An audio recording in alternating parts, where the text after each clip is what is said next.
from the moment I put the key in till I take the key out.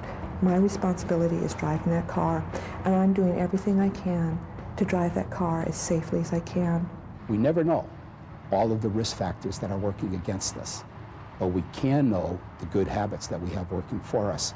So if we realize that we want to be able to protect ourselves, protect our family for the rest of our life as a driver, then we need some pretty good habits.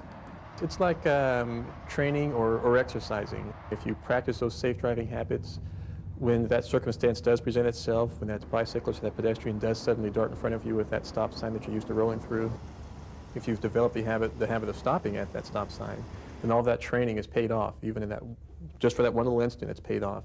But you just have to commit and say to yourself, I'm going to make changes because I want to stay alive. And just do it. And one of the things I do is I sit down and say, okay, here's a goal and what I'm going to change about the way I drive. The payoff for any one of these habits is that we're going to have control over the situation. And in life, when we have control, we have less stress.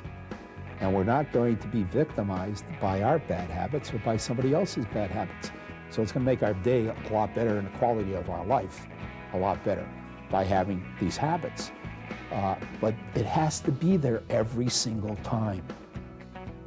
Every single time.